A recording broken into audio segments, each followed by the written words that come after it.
Okay, I'm going to talk about developing speed. So, in my last video, I talked about how when you're a baby, you're not strong enough to stand up. And the way you're able to stand up is when you develop the strength to be able to stand up. And then you're able to walk. When you get stronger, then you can run. When you get stronger, and then you could jump when you get even stronger. Now, if you want to jump higher, you need to get stronger. If you want to run faster, you need to get stronger. And the other factor that's important is the strength to weight ratio. So you want to maximize how much muscle you have and minimize how much fat you have. Now, depending on what you want to be fast at, muscular proportions are going to vary on what you want. If you want to be fast at bicycling, you want to be as lean as possible, but you're going to want all your muscle mass in your legs, and you're not going to want it in your arms because it's not going to help you at all. Same thing with sprinting. It's a little bit beneficial to have strong arms, to have a strong upper body, but not overly developed like a bodybuilder. That muscle mass is just going to slow you down. So fat slows you down, muscle helps you. So you want to, it's the same as bodybuilding, same as anything.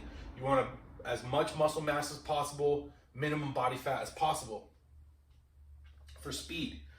Also, skill in what you're doing. And that's where we're going to talk about neurological ability and how to train that. And along with your skill and your technique in speed in particular and strength, flexibility is very important, because the more flexible you are, the better technique you're going to have for running. You want to be able to open up your hips really well and get that perfect stride. So flexibility is very important, and that could be developed through strength training. If I try to touch my toes, I can't touch my toes, but if I put a heavy barbell and do stiff leg deadlifts, it's going to bring me down and increase my flexibility as long as I train through a full range of motion. Now, neurological ability, it has a lot to do with speed. So if I'm sprinting, my neurological ability is my ability to recruit all my muscle fibers in my body to be able to explode. It definitely is going to help to have white muscle fibers to be able to run a short distance. If I'm a sprinter trying to run 40 meters, 100 meters, I'm going to want to have white muscle fibers and a really high neurological ability. But on the other side of things, if I want to be good at marathon running, if I want to be really fast at marathon running, one, the extra muscle mass is going to slow me down because it's going to require more oxygen.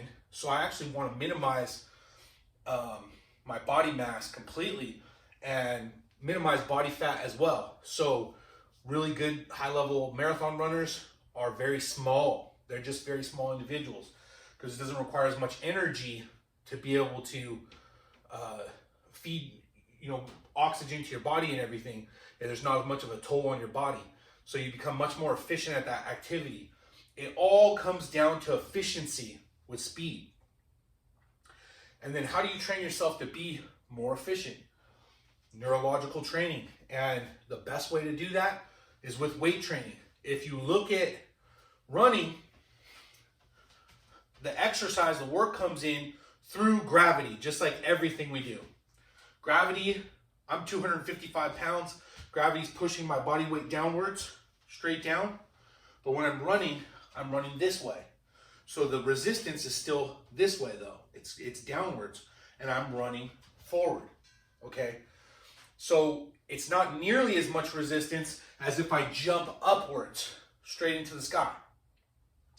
Because that's where gravity's pulling me straight down to the ground. So if I try to jump away from the earth, that is going to work out my body, develop more neurological ability, better, far better than running, even sprinting.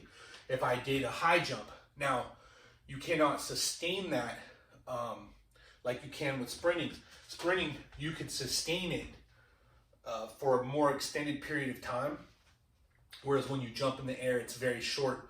But that's how you develop neurological ability, is through short, explosive movements with less resistance than you're able to handle. So in the squat, I might be able to squat 600 pounds, but I want to do a much lighter weight with more speed and explosion to develop neurological ability and do a lot more repetitions. Because what I'm trying to do is I'm trying to fire fire as many muscle fibers as possible, but I'm not trying to fatigue them. I'm just trying to recruit all the muscle fibers in this explosive training. And the most explosive, fast athletes in the world are Olympic weightlifters, by far. They are the fastest, most explosive athletes. So a great way to train your neurological ability is through Olympic weightlifting. But you don't have to tie yourself to the movements, because it's very highly skilled movements. A snatch is a very highly skilled movement. You don't need to learn the snatch to get the benefits of Olympic weightlifting. What you need to do is, I would recommend a much lighter weight than you're capable of, and doing lots of sets of singles or doubles. And so, say that you can clean and jerk 300 pounds, you'd want to use 150 pounds and do 8 to 10 sets of 1 to 2 repetitions with 30-second breaks in between. So again, the resistance in the clean and jerk is perfectly aligned to gravity. Gravity's pushing downwards. I'm trying to get the weight upwards. So the resistance is proper. And when I do a clean and jerk, it starts out, I'm down here, and it starts out with a leg drive. My arms are straight. It starts out with a leg drive, and then when I get the weight above my knees, my hips come forward, and then I shrug the weight up. I can go up onto my toes. That's getting the weight as high as possible, and then I can just catch it with a power clean right here. And then I want to use my hips. This is getting all your whole entire body into movement to explode it overhead. Okay, we're developing explosive power. We're developing speed. And the key is, you want to do as fast as possible. So in the power clean, you don't necessarily have to go from the floor, so you don't have to do the leg drive. You could start with that forward bent over motion right above the knees and just explode upwards. Catch it, just catch it right there, really easy.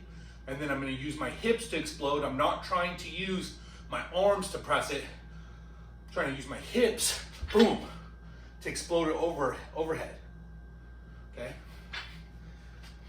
Here, boom, boom. It's just explosive movement.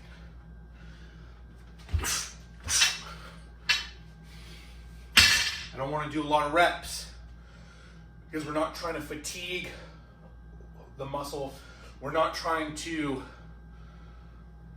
you know, when you want to recruit all the muscle fibers in a movement, you want to do as many repetitions so that more and more muscle fibers are recruited into that movement.